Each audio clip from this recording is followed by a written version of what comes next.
오늘날 성경을 보면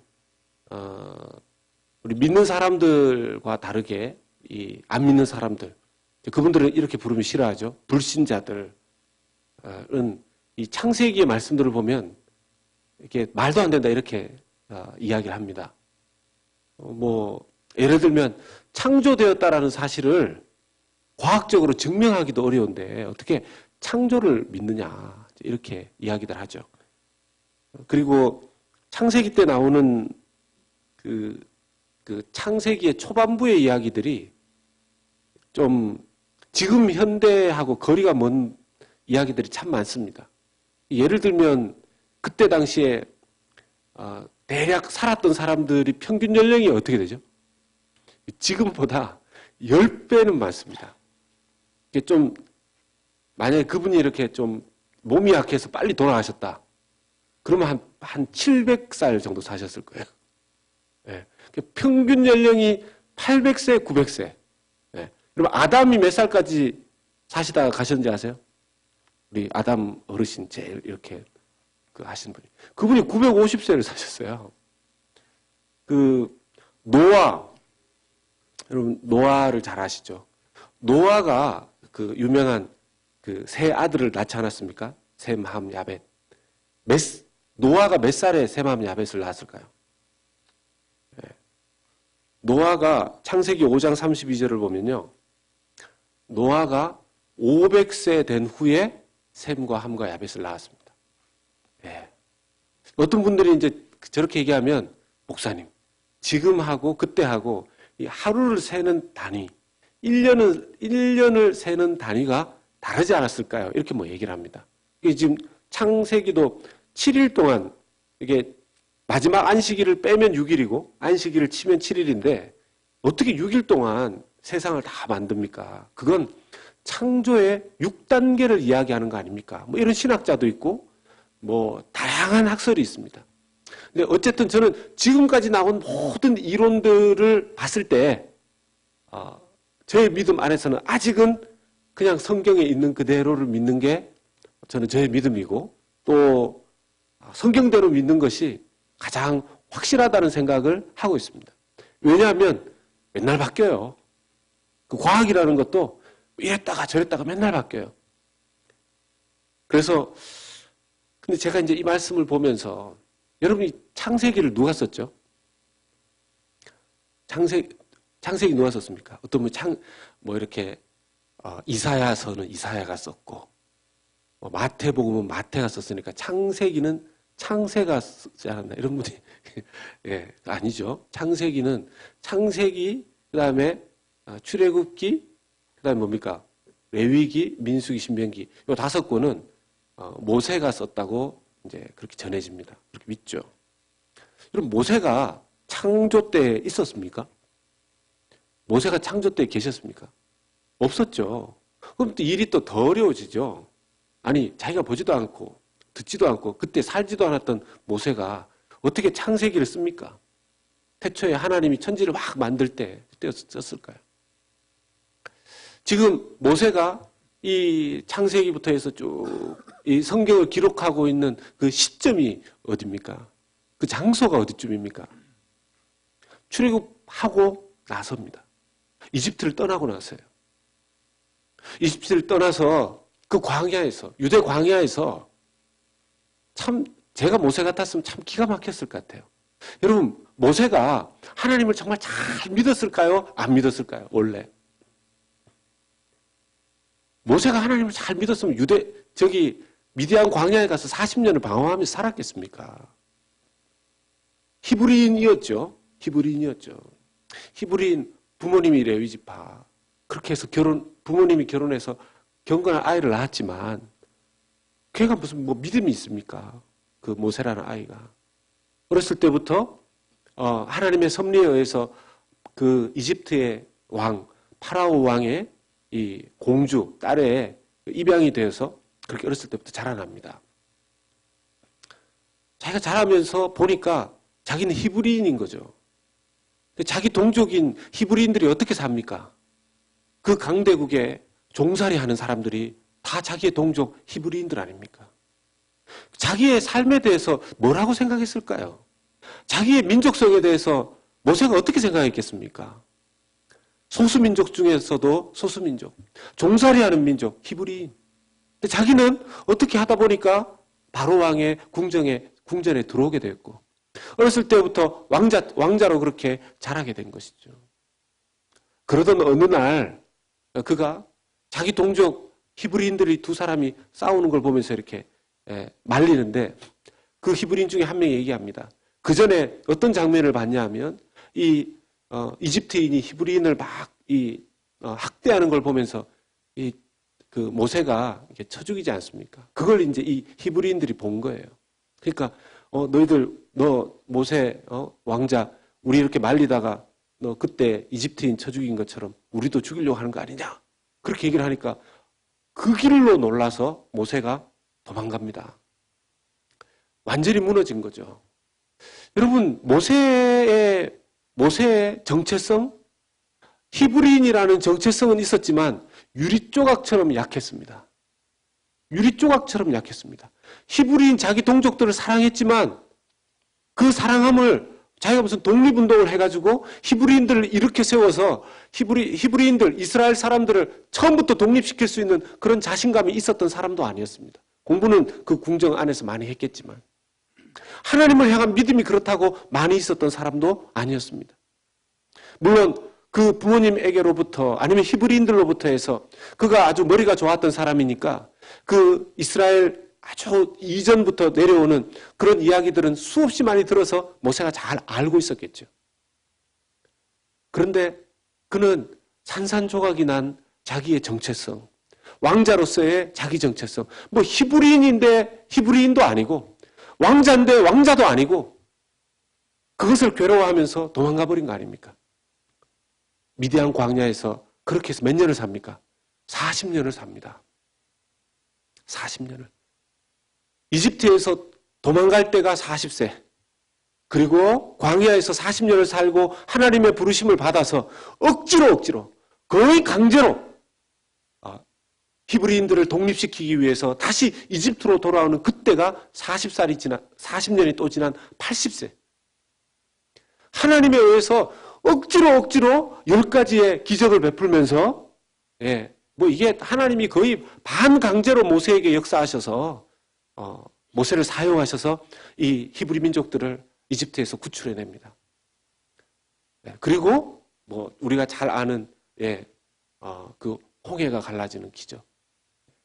그걸 경험하고 나서 이제 광야를 들어가게 되는데 그 광야에서 비록 하나님께서 역사하시는 걸 보면서 자기도 얼떨떨한 거죠. 믿음이 좀 생기기 시작했을 겁니다. 그런데 지금 거의 400만에 가까운 사람들을 데리고 나왔고 유대 광야에 서서 이제 이 민족들을 이끌고 약속의 땅 가나안으로 들어가야 되는데 막막한 거죠. 정말 막막한 거죠. 이때 주신 것이 이 창세기부터 신명기까지의 말씀들입니다. 이때 하나님께서 거의 강권적으로 모세에게 부어주신 것이 이 창세기부터 시작된 하나님의 이 계시의 역사입니다. 하나님께서 막 보여주시는 거죠. 왜 보여주셨을까요? 왜 모세에게 하나님께서 창세기부터 시작된 이 엄청난 계시를 막 보여주셨을까요? 히브리인의 제대로 된 정체성,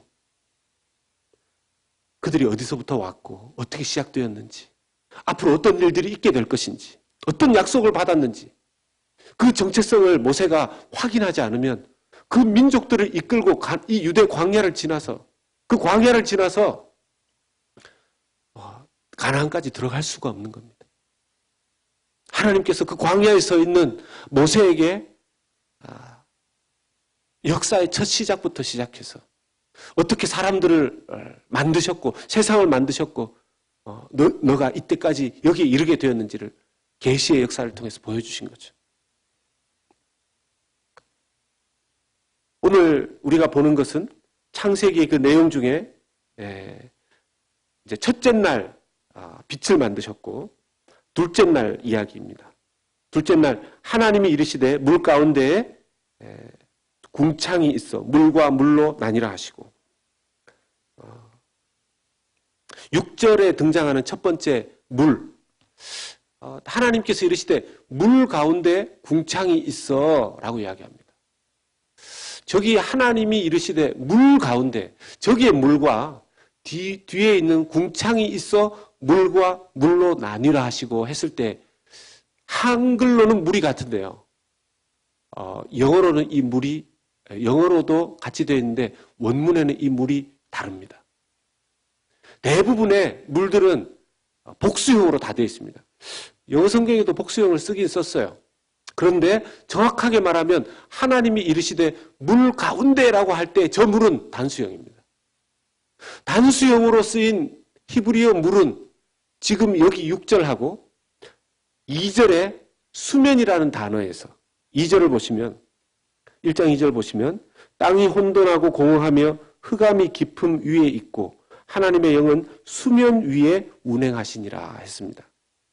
그때 처음 만들어진 수면, 물, 이것이 단수형으로 쓰여져 있었고요. 그러니까 첫 재료죠. 나머지는 다 물들입니다. 정확하게 말하면. 그러니까 하나님께서 처음 창조하신 그 물 가운데에 궁창을 만드신 것입니다. 이 궁창이라는 단어가 좀 재밌는 단어인데요. 이 궁창이라는 단어가 히브리어 라키아라는 단어인데 라카라는 단어에서 유래했습니다.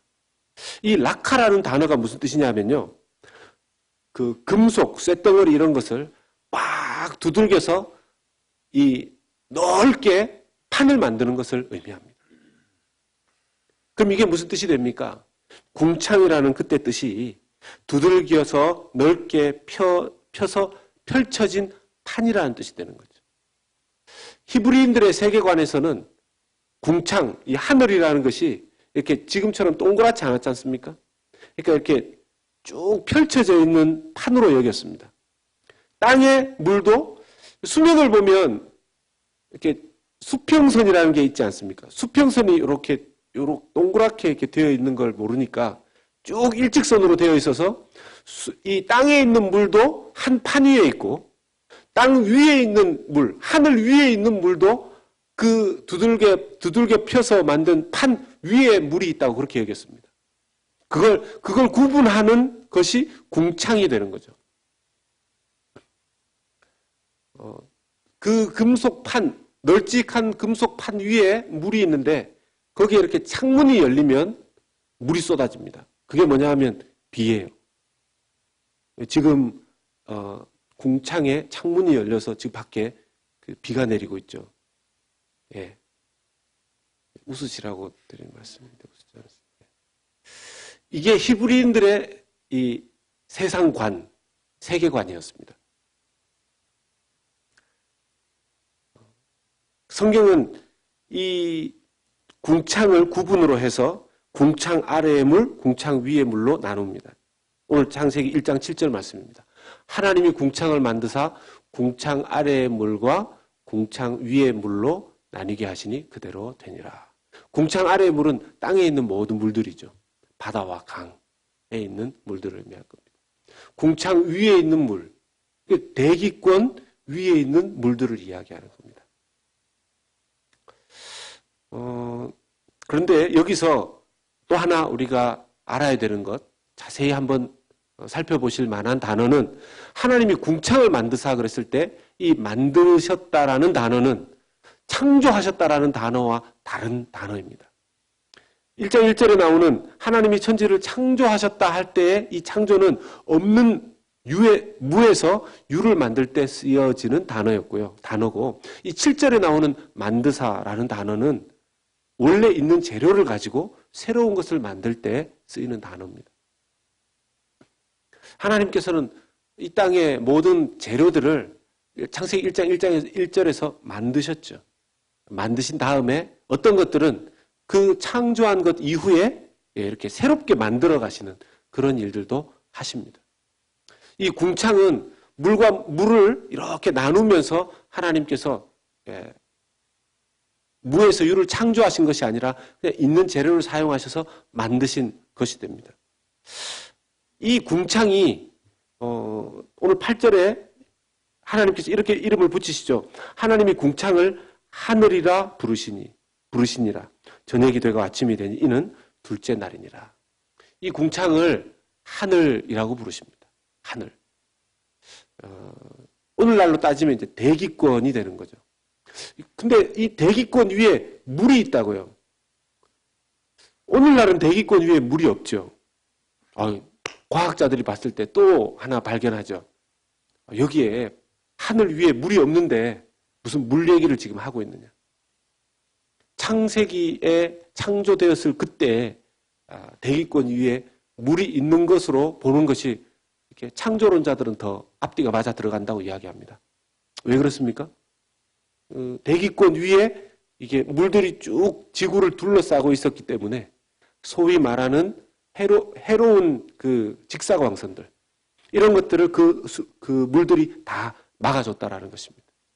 기후가 너무 좋아서 지금처럼 뭐 햇볕 때문에 생기는 피부암이라든지 뭐 햇볕에 오래 노출될까봐 이렇게 선블락을 해야 되는 그런 일들이 그때 당시에는 전혀 필요가 없었다라는 것이죠.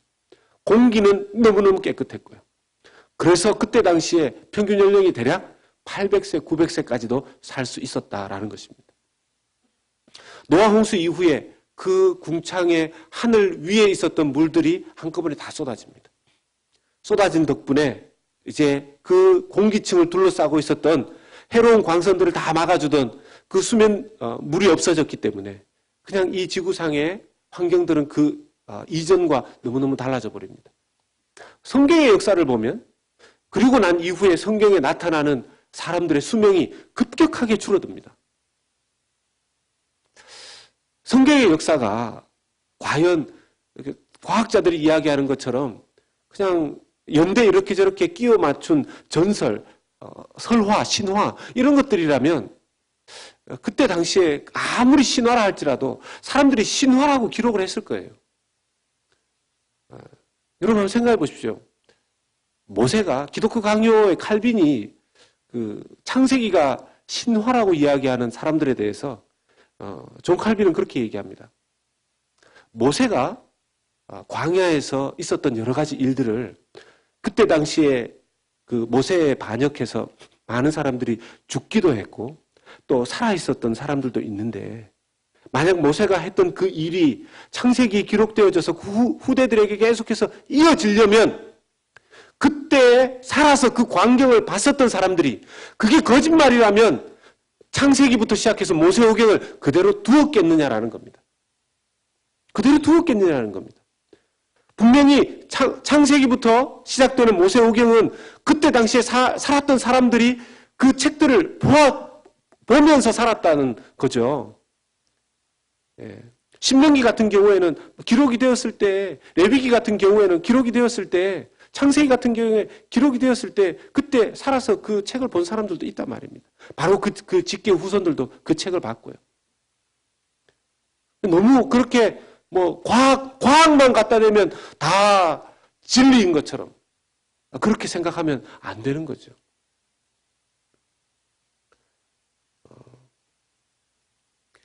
그렇게 아름답게 만드신 창조된 지구, 하나님께서 왜 이렇게 정성 들여서 하나하나를 만들고 계실까요? 누구를 위해서? 자기를 위해서입니까? 거기에 살 인간들을 위해서죠. 거기에 살 사람들을 위해서 이렇게 잘 만들어주고 계셨던 겁니다. 첫 창조의 모습은 너무너무 좋았습니다. 그래서 하나님이 하나하나를 만드시고 실행에 옮기신 다음에 보시면서 뭐라고 얘기하십니까?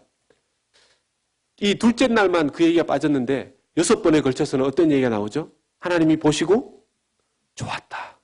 마음에 든다. 그렇게 다 평가하셨습니다. 그런데 이렇게 잘 만들어 놓은 이 창조의 이 모습들이 어떻게 깨어집니까? 하나님이 깨십니까? 인간의 타락으로 이렇게 잘 만들어진 이 아름다운 지구가 깨어지기 시작합니다. 성경 전체를 보면 창세기의 흐름 안에서도 등장하는 흐름이 있죠. 창조의 질서, 굉장히 질서 있게 하나님께서 창조하셨습니다. 인간이 타락한 이후에 자연 질서가 깨지기 시작합니다. 그리고 그 자연 질서가 깨어진 이후로부터 해서는 인간이 파멸이라는 것을 경험하게 됩니다. 죽음이라는 것이 아주 쉽게 일상 가운데 나타나게 되는 것이죠. 이 세상에서 가장 위험한 존재는 그럼 무엇이라고 할 수 있습니까? 자연입니까? 그렇지 않아도 지금 잠깐 보니까 이렇게 중부하고 동부, 중동부 지역 쪽에 눈 태풍, 이렇게 블리자드 이렇게 그 위험 기상 예보가 떴던데요. 지금 몇 군데의 지역에서는 비행기가 지금 200편 이상이 막 결항이 되고 이렇게 한다고 그래요. 무섭죠. 자연의 이런 모습들 보면 정말 무섭습니다. 그런데 이 세상을 가장 위험하게 하는 것은 자연 자체가 아니라 사실은 인간입니다. 사실 인간입니다.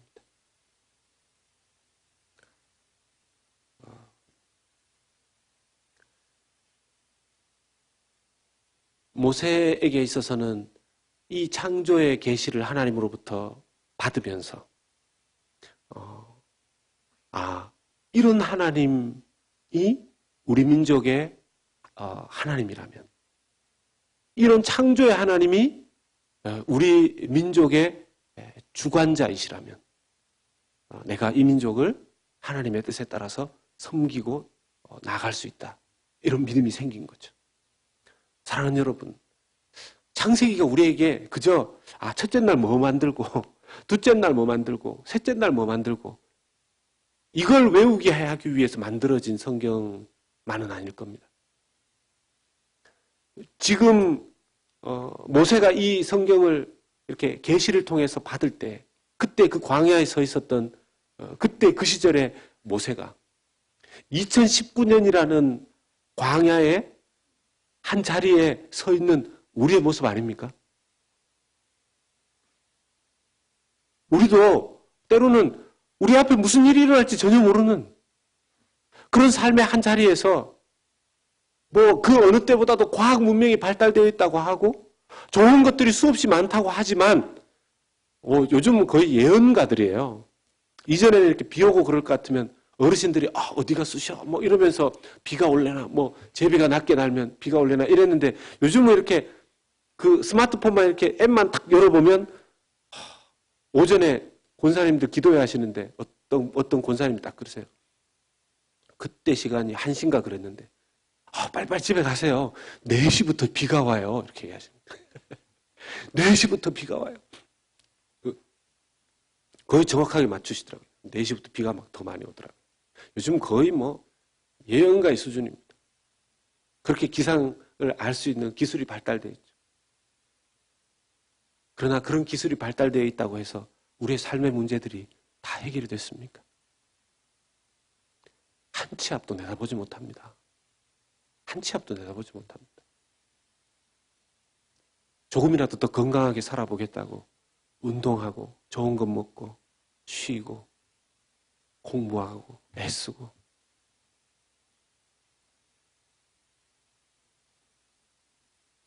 더 좋은 환경을 만들고 싶어서 삶의 환경 만들고 싶어서 일하시고 아침 저녁 불철주야 뛰어다니시고 그렇게 해도 마음속에 늘 뭐가 있습니까?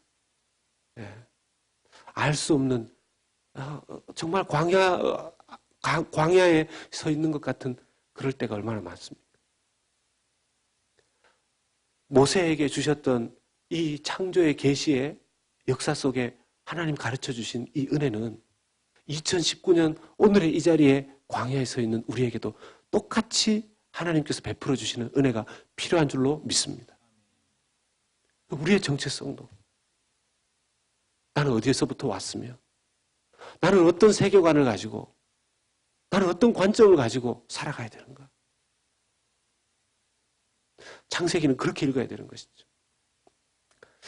몇 가지 조금 적용해 보면요. 오늘날로 적용해 보면 첫 번째는 예수 그리스도를 통해서 세상은 다시 살아난다는 것입니다.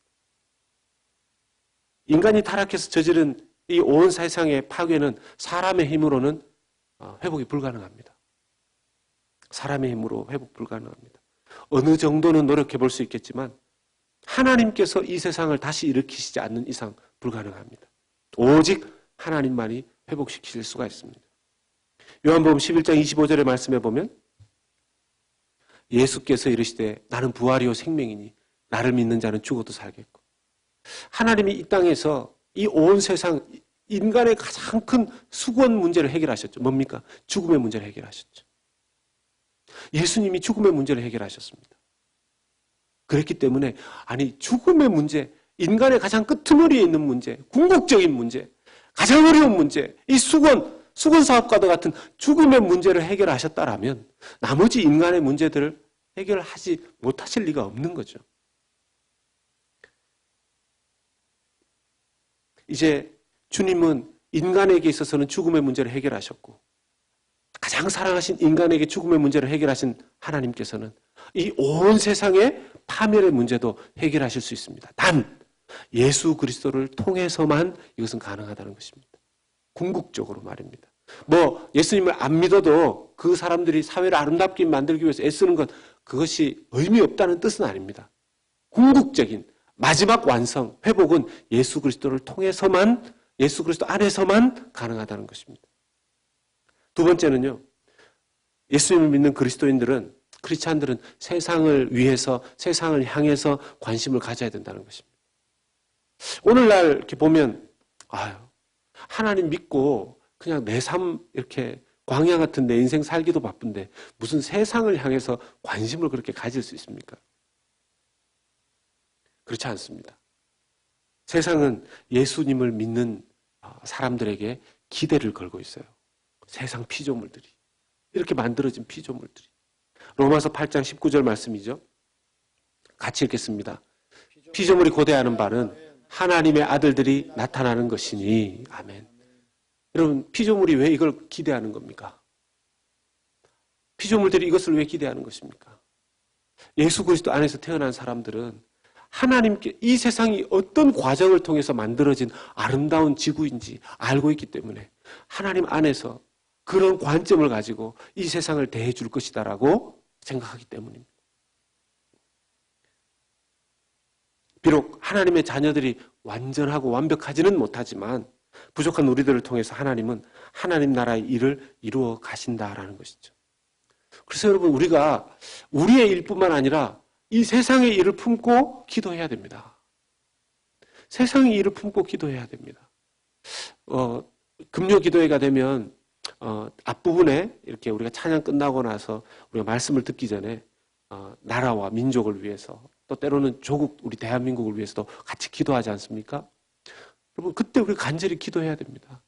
평상시에 집에서 저는 눈만 감으면 그냥 조국과 이 미국 땅을 위해서 기도합니다. 세계를 위해서 기도합니다. 이런 분 계시면 죄송합니다. 그런 분들에게는 늘 하던 기도인데 왜 또 하느냐 이러실 수 있겠지만, 만약에 그런 기도가 평상시에 그 중심으로 잘 되지 않는다면, 이럴 때 그런 기도 제목이 나올 때 세상을 품고 기도해야 되는 것이죠. 안타까운 소식들을 내 소식이라고 생각하고 기도해야 되는 것이죠. 우리가 거기 가보지 않아서, 거기에 있지 않아서 그렇게 피부에 잘 와닿지 않습니다. 조국 대한민국에서 들려오는 소식들 들어보면 가슴 아픈 일들이 참 너무 많습니다. 말하기는 너무 쉽습니다. 말하기는 정말 쉽습니다. 왜 그러는가? 조국 대한민국 왜 정치를 그렇게 하는가? 왜 경제는 그렇게 돌아가는가? 말하기는 너무 쉽습니다. 말로 떡을 지으면 온 조선이 먹고도 남는다 그랬어요. 말로 떡을 지으면 온 조선이 먹고도 남는다 그랬어요. 우리가 그냥 던지는 말은 아무 유익이 없을 수도 있어요. 전능하신 하나님, 이 세상 창조하시고 지금도 다스리시고 역사하시는 그 하나님 안에 하나님을 붙잡고 그 하나님의 이름으로 우리가 세상에 관심을 가지고 기도할 때 그것만큼 하나님 앞에서의 큰 일이 없는 줄로 믿습니다. 세 번째는요, 하나님께서는 반드시 새 일을 행하실 것을 우리가 믿어야 된다는 겁니다. 여러분, 오늘 말씀 가운데 7절의 말씀에 하나님이 궁창을 만드사, 그렇게 성경이 말하고 있지 않습니까? 이 만든다는 의미가 창조와는 다른 뜻, 원래 있는 재료를 가지고 거기에 새롭게 무엇인가를 만든다는 뜻이라고 했습니다. 오늘날에 있는 수많은 이 땅에 있는 것들, 인간이 하나님 앞에 죄를 지은 이후에, 인간이 타락한 이후에 세상에 있는 모든 것들이 변질됐습니다. 원래 좋게 지어진 것들까지. 우리 창세기를 쭉 해나가면 그런 부분들도 거쳐 나가겠지만 우리 인생도 마찬가지입니다. 하나님께서 얼마나 아름답게 만드셨을까요? 우리의 인생 설계도는 원래 정말 아름다운 것입니다. 하나님 좋은 것만 주시고 이 세상 만드시고 와 정말 좋다. 정말 만족한다. 이렇게 말씀하신 것처럼 우리의 원래 만들어진 의도 역시도 저를 만드시고 여러분들 한 명 한 명을 이 세상에 만드시고 난 다음에 정말 마음에 든다. 너무 좋다. 그것이 하나님의 뜻입니다. 그런데 이 세상 죄악된 세상이고 원죄들이 계속 흘러왔기 때문에 우리 속에는 그 하나님이 우리를 기뻐하시고 좋아하시고 사랑하시는 것을 100% 액면기대로 그대로 받아들이고 믿고 순종하고 따르지 못합니다. 하나님이 아무리 내가 너를 사랑한다, 내가 너를 기뻐한다, 내가 너를 좋아한다 그래도 글쎄요 이래요. 정말 믿기 힘들어합니다. 그게 뭐 때문이냐? 죄 때문입니다. 죄 때문입니다. 어떤 분이 그 책에 그렇게 썼더라고요. 어떤 목사님이 김형익이라는 목사님인가? 우리가 하나님을 오해했다라는 그 책에서 하나님이 우리를 얼마나 사랑하시는가? 그것은 하나님의 사명선언문을 보면 알 수 있다 그렇게 얘기하더라고요. 하나님도 사명선언문이 있으시대요. 네. 하나님도 사명선언문이 있으시대요. 하나님의 표, 우리도 표가 있듯이 하나님도 표가 있으시다는 겁니다. 매일 아침 표. 나 하나님은 누구누구를 위해 오늘도 누구누구를 섬기기 위해 오늘도 최선을 다한다. 그게 하나님의 표래요. 거기에 괄호 안에 자기를 넣으시면 딱 맞습니다. 하나님께서 세상을 만드시고 그 세상을 주관하시기 위해서 졸지도 주무시지도 않는, 당연히 졸지도 주무시지도 않죠. 그 능력으로 주님의 그 능력으로 세상을 계속해서 처음 창조 때에 그 원래 디자인을 가지고 그렇게 하셨듯이 사람을 만드시고 우리 한 명 한 명을 향해서 나 하나님은 오늘도 김집사야, 박집사야, 이권사야. 내가 너를 오늘 섬기기 위해서 졸지도 주무시지도 않는, 졸지도 자지도 않고 내가 너를 지키고 너를 보호하고 내가 너를 섬긴다. 이게 하나님의 하루에 매일매일 하나님께서 이렇게 아침마다, 그분에게 아침이 따로 있지는 않지만요. 아침마다 일어나셔서 잠에서 깨어나시면 외치시는 사명선언문이라는 겁니다. 그만큼 그 뜻은 뭐 하나님께 정말 사명선언문이 천국에서 있는지 그분이 발견했다는 뜻이 아니라 그만큼 하나님께서 천지를 창조하시며 사랑하신 그 사랑으로 우리를 사랑하신다는 뜻이라는 거죠. 믿으시기를 축복합니다. 그런 의미에서 우리의 삶 가운데 이 세상 죄 때문에 우리의 연약함 때문에 어그러지고 이 잘못되는 수많은 일들 하나님 안에서 새롭게 하나님이 그 비록 이렇게 어그러졌지만 새롭게 만드시고 새롭게 회복시키시고 그 새 일을 하나님께서 해내실 수 있는 분이신 줄로 믿습니다. 그 일을 지금도 하고 계십니다. 지금도 그 일을 하고 계십니다. 이사야서 43장 19절 말씀을 보면 알 수 있죠. 같이 읽겠습니다. 보라, 내가 새 일을 행하리니 이제 나타낼 것이라. 너희가 그것을 알지 못하겠느냐. 반드시 내가 광야의 길을 사막의 강을 내리니. 아멘. 하나님께서 오죽하셨으면 반드시라는 단어를 쓰셨겠습니까? 반드시. 오늘도 하나님께서 우리를 위해 일하고 계시는 줄로 믿습니다. 주님께서 새 일을 행하고 계시는 줄로 믿습니다. 여러분, 세상을 말씀으로 창조하신 하나님께서 마음먹으시면 못하실 일이 뭐가 있겠습니까? 다만 그 일을 직접 수행해 나가시되 그 일에 누구를 동반시키고 동참시키신다는 겁니까? 저와 여러분들을 동참시키시고 있다는 것이죠. 우리 일상생활 속에서도 좀 하나님 바라봤으면 좋겠습니다. 삶의 자리에서 기도하시다가 어떤 때는 기도가 턱턱 막힐 때도 있지 않습니까? 정말 기도하다가 기도가 턱턱 막힐 때도 있어요. 앞뒤 좌우를 바라봐도 다른 사람들은 다, 나 말고 다른 사람들은 다 편안하게 사는 것 같은데 나만 이렇게 왜 이렇게 답답한 일들이 많은가 그런 생각이 들 때도 있습니다. 그럴 때 모세처럼 하늘을 바라보십시오.